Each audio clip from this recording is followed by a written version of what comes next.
Oklahoma City's threatening to stand in everybody's damn way. They're not going away. And if those young brothers continue to play the way that they're playing, it's going to be very exciting. I know they're youthful. I know they don't have the experience, but I'm not sleeping on these brothers.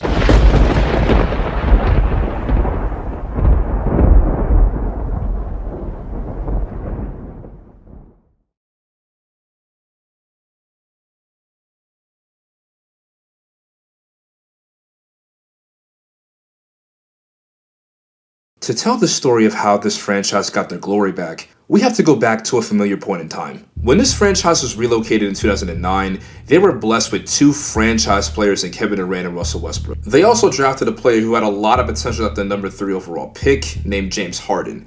And these players were next up. In 2010, they finally broke even and they were able to make it to the playoffs after having an amazing season, after being in mediocrity for the last couple of seasons. And they even went to 6 games in the first round with the defending champion, the Los Angeles Lakers. And they proved that they were a team that can hang with the big dogs. The following year, this team would improve a lot and become one of the best teams in the West. And they would make it all the way to the Western Conference Finals. And though they lost to the eventual champions, the Dallas Mavericks, they again proved that they were on their way to becoming a finals contender. And the following year, we would finally see them at their peak. In the 2012 season, which was the lockout, you would see Kevin Durant, Russell Westbrook, and James Harden all play at their best, and they were having an amazing season together. And even though James Harden was not a starting shooting guard, he was an amazing 6th man, and he would win 6th man of the year. This team would have a dominant run in the playoffs, and they were able to make it all the way to the NBA Finals. But unfortunately, this team had to deal with the 3-headed monster of LeBron James, Dwayne Wade, and Chris Bosh, who were looking to avenge their loss in 2011 with a ring. Though the Thunder gave their best efforts, the Heat, and especially LeBron James, were too much to handle, and they would lose in 5 games. And we would get this image of the young Thunder trio. We knew at that moment that this was the start of something new, and this team would win for the foreseeable future. James Harden during the 2012 offseason was making his best attempts to get a better contract from the Thunder. He was forcing the GM Sam Presti to make a decision, as the owner of the Thunder did not want to pay over the tax for Harden, and the front office made a decision that would alter the future of this franchise. Sam Presti called me and just said that, sorry, we love you, but, we've traded you to the Houston Rockets. We had big plans that we were gonna, win a championship for years. It's been almost 4 years and I still think about it. What if? The trio that was supposed to take over the NBA were now just a dynamic duo between Kevin Durant and Russell Westbrook. The Thunder would do everything they can to bounce back, and they would actually win 60 games, which was the best in franchise history. They'd head into the playoffs trying to redeem themselves, facing against a familiar player in James Harden, as he was having an amazing season for the Houston Rockets, and he finally unlocked his potential, becoming an all-star and making Sam Presti and the Thunder regret trading him in the first place. This season was set to be an exciting one, but it ended in a bittersweet, as Russ would tear his meniscus after Patrick Beverley dived at him when a timeout was about to be called. This would sideline Westbrook for the remainder of the playoffs, and KD was now by himself, but that did not matter, as he would carry the load and beat the Rockets in a 6-game series, showcasing that he was a superstar. They would, however, lose to the Grizzlies in the second round, as they played amazing defense on KD and the rest of the OKC Thunder. So they were unable to make it back to the finals, and now KD was going into the next season without Russ for a good amount of time. But due to Westbrook's absence, Kevin Durant would go on to have one of the best seasons in NBA history, and debatably the greatest season of his career. Re-screens, Durant runs away from it, steps back and scores! Durant, his third 50-point game. Durant crossing over, right down, makes it for three! Beautiful move by Durant, and a great finish! To player in the league handling the ball. Oh, he knocks down another! Here's a double team by the Hawks. Durant pulling up, firing and scoring! With 1.5 seconds left! If the MVP vote was today, Kevin Durant should win by a landslide, and I stand by that. Please welcome the 2013-14 Kia NBA Most Valuable Player, Kevin Durant.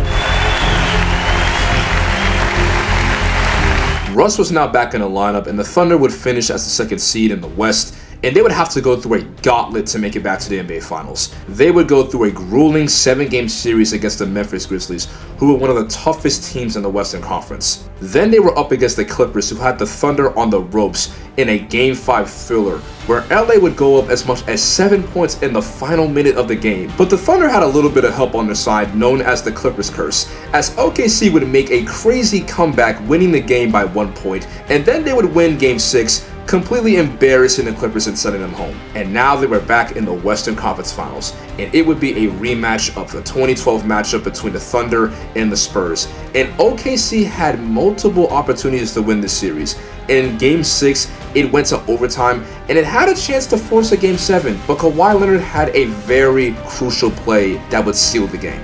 And to add more salt to that wound, the Spurs would eventually beat the Heat in 5 games, dismantling the Big Three and ending their dynasty. And that could have been the Thunder in that situation if things were to play out a different way. And the bad luck would not stop there, as the next season, we would see a bit of a disaster for the Thunder, as KD would suffer an injury in his foot that would sideline him for most of the season, and that would leave Russ to show what he was capable of doing as being the alpha of the team, and he would end up leading the league in scoring.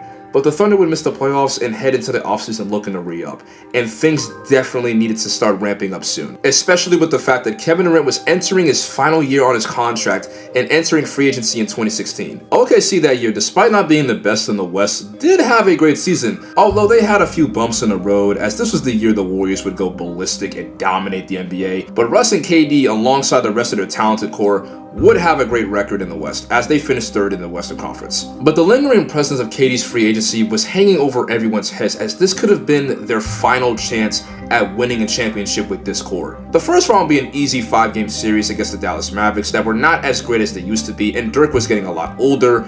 The next round being yet another rematch with the San Antonio Spurs. The Spurs would give the Thunder problems going up 2-1 in the series, and once again, it looked like they were the better team than the OKC Thunder. But then KD and Russ would destroy San Antonio for 3 games straight to beat them for the first time in 4 years. The last time they did that, they made it to the NBA Finals, so was history about to repeat itself? Their next opponent was the Golden State Warriors, who had the reigning MVP Stephen Curry, and they went 73-9 during that season. But to everyone's surprise, the Thunder managed to go up 3-1 in the series. For the first time, the Warriors looked vulnerable and OKC looked to be the dominant team. One more win and they were finally back in the NBA Finals to face the Cleveland Cavaliers. One win was all it took. And then everything went wrong. By Green. Curry fires one off. Curry off the fly and a foul. Momentum off, Sam. We're going to keep this lead. Yes. That will do it. The series lives on. Game 4. Thompson wide open for 3. Klay Thompson shooting them back into it. All slows down. Mark. All right, here is Thompson again. Thompson, a rainbow 3. Thompson fires for 3. Yes. And that will do it in one of the shockers in terms of a come-from-behind effort that we have seen in the playoffs. And he fires. Yes. The Warriors do it by becoming only the 10th team out of 233 to win a best-of-7 series while trailing 3 games to 1. The Thunder would fail to make it back to the NBA Finals, and they would head into the offseason defeated. And with KD and his free agency looming, there were questions on if he would even stay on the Thunder in the first place. He had multiple teams in mind, including OKC, the Celtics, Spurs, Warriors, Heat, and Clippers. And on the 4th of July, he would decide to sign with heading to the Golden State Warriors. How are you viewing this move from Durant? Kevin Durant decided to abandon OKC. And it's safe to say that a lot of Thunder fans felt betrayed, including Russell Westbrook. Everyone was wondering if he would even step up to the challenge, considering that they had one of their best players leave in free agency. The roster was not lucky to gain any big stars in the offseason. It had Victor Oladipo, Steven Adams, and some role players. But many fans were not ready for what was about to happen, as the departure of KD would lead to the beast of Russell Westbrook to be unleashed.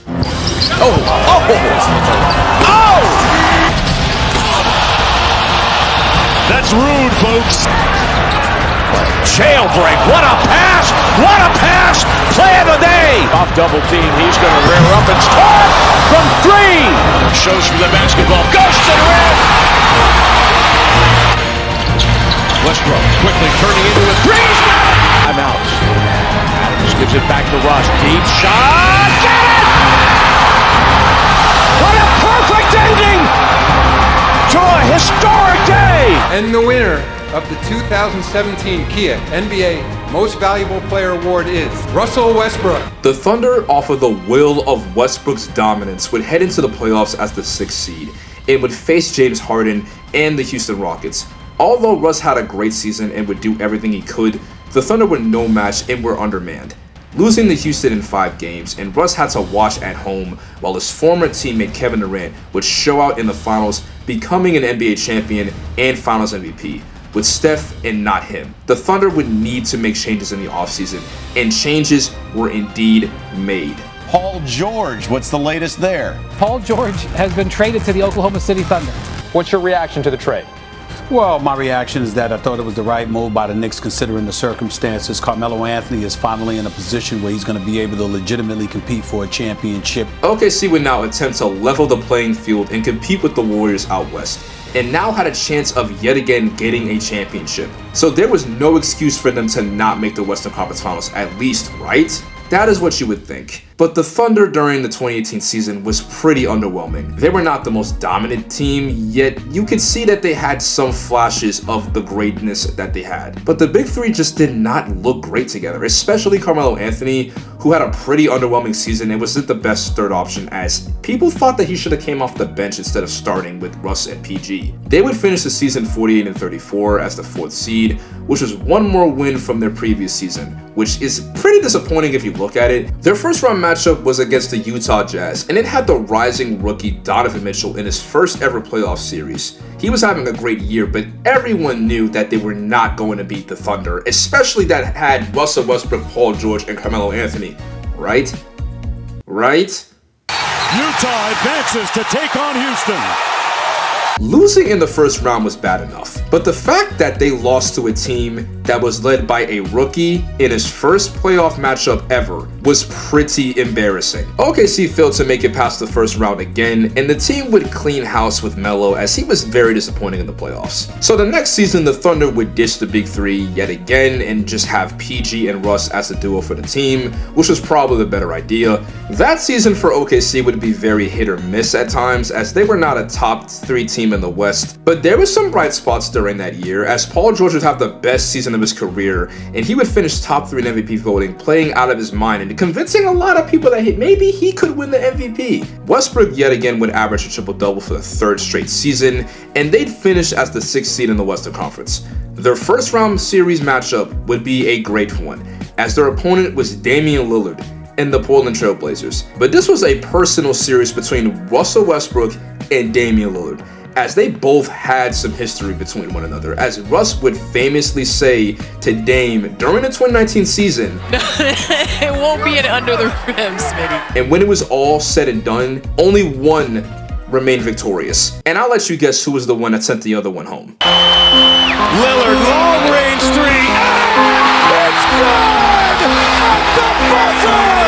Damian Lillard! 3 straight first-round exits. Each season, they would win one more game than their previous, and a championship was unable to be hoisted for the city of Oklahoma. And that shot single-handedly ended the Russ era for OKC, as in the offseason, there were a lot of moves that were made by the Thunder. What were the things that led to getting rid of Russell Westbrook? That's a monumental deal. Well, they traded for Paul George tonight. The Thunder were now in a semi-rebuild mode, as they had Chris Paul on their team, a young guard in Shai Gilgeous-Alexander who had a lot of potential, some quality role players, but nobody really cared, as people wrote them off immediately. ESPN even gave them a 0.2% chance of making the playoffs, but everyone was sadly mistaken. This team would shock the world and play amazing, Chris Paul was the leader of a young team that had a lot of potential and proved he still had something left in the tank. SGA was now on a team where he can show his talents and make a name for himself. We also saw some potential from a raw prospect named Lu Dort, who was a great defender and he showed a lot of potential and promise. But unfortunately, this was the same season where COVID happened, so a lot would change. The season would get shut down and be put on a hiatus for a couple of months, but when everything got brought back and the NBA restarted in the bubble, the OKC Thunder would finish as the 5th seed in the West, and they would head into the playoffs matched up against the Houston Rockets in the first round once again. And this would be one of the best first round series in recent memory, as both teams would trade games, and you would think Harden had the series in the bag for the Houston Rockets, but then the Thunder would not go away, and Chris Paul would respond with some big time shots, and this would head into a 7-game series. The game would be a close affair, and Lu Dort was hitting big shot after big shot as he was saving the Thunder every single time, and it would go down to the final possession, and with the game in the balance and Lu Dort would get the ball to possibly win the game, this ended up happening. Dort for 3, blocked by Harden.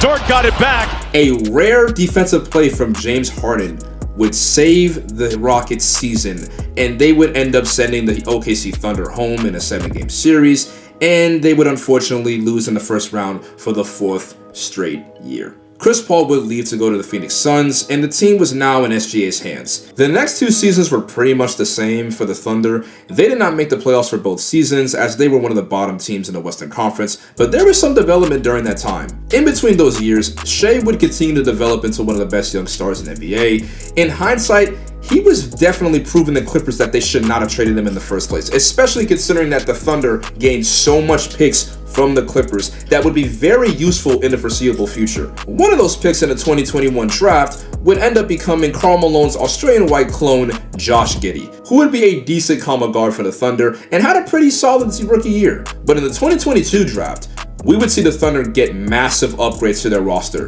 drafting Chet Holmgren, Jalen Williams, and Jalen Williams. Players that would become major contributors in the future. But unfortunately, there was a halt for that season as Chet in the offseason at a pro-am game in Seattle would injure his foot, and he would be out for the entirety of the 2023 season. But the Thunder would get a lot better during that 2-year time period, as SGA was now a 30 points per game scorer, and he became an all-star for the first time in his career. We would see Jalen Williams have an impressive rookie season, finishing 2nd place in Rookie of the Year voting, and they were in play-in contention. OKC would get a chance to make it to the playoffs as they were in the play-in tournament. Their first game was against the New Orleans Pelicans, and they would beat them as they were clearly the better team as Zion Williamson was not playing, and they would head into the next game in the play-in tournament where they would play against the Timberwolves, and even though Shai and the rest of the crew tried their best, they would get blown out by the T-Wolves, and they would miss their chance of making it to the playoffs. So that prompted the question of if the Thunder were ready to make it to the playoffs. They were a very young team.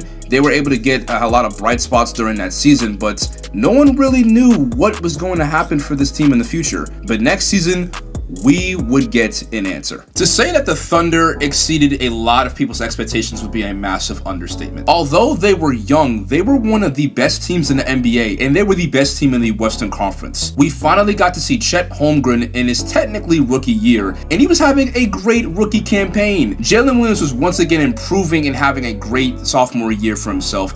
SGA was playing like a top 3 player in the NBA. He was an MVP candidate, which honestly people debated on whether or not he could have won the MVP award, and he was having an amazing season for himself. The best part about the Thunder this season was despite their age, they were playing with a lot of energy and a lot of poise. You can clearly see with them in interviews and with them playing on the court, they had a lot of chemistry and they were playing like they were having fun. And when players and teams play like that, they look unstoppable.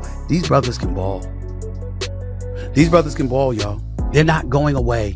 And if those young brothers continue to play the way that they're playing, it's going to be very exciting. Oklahoma City's threatening to stand in everybody's damn way. I know they're youthful. I know they don't have the experience, but I'm not sleeping on these brothers. They would finish as the first seed in the Western Conference and win 57 games for the first time since the KD and Russ era. The Thunder in the first round of the playoffs would play against the New Orleans Pelicans that unfortunately did not have Zion Williamson as he was injured, and it would be a pretty quick 4-game series as the Pelicans had no answer for SGA and the rest of the group. But the second round was where they were going to have a bigger challenge, as they were playing against Luka Doncic, Kyrie Irving, and the rest of the crew of the Dallas Mavericks, who were having a great season for them as well. Throughout this series, we did not know who was going to win this, as Shea was having his great moments, then Luka and Kyrie and everybody else on the Mavericks are having their great moments as well. The Mavs, however, were able to beat the Thunder in a 6-game series, as in Game 6, with the Thunder having a chance to win as they were up double digits, the Mavericks showed their experience and they were able to overcome that deficit and beat the Thunder in the final seconds of the game. And even though the Thunder would lose, from what we saw from the Thunder this season, we saw a lot of potential and a lot of promise for this young group. Looking back at some NBA franchises that were once on top, we've seen teams win NBA championships and be on top of the mountain, and then they ended up going back into mediocrity. But the OKC Thunder, this is something special for them, because we have seen this story before. The Thunder this year were able to show very similar situations to the Thunder back in 2010 when they first made it to the playoffs with KD, Russ, and Harden. Yes, they lost to the Lakers in 6 games, but they were able to show that they were able to hang with a defending NBA champion and Kobe Bryant in his prime. And the same goes for the Thunder this season. Despite them failing to make it to the Western Conference Finals, they ended up going from a team that were rebuilding and tanking to now being the best team in the Western Conference. And that is very impressive for this team. And it is only a matter of time before we see this team finally go back to the NBA Finals and possibly win a championship. And that there is potential with the OKC Thunder, as they have had, once again, a resurgence.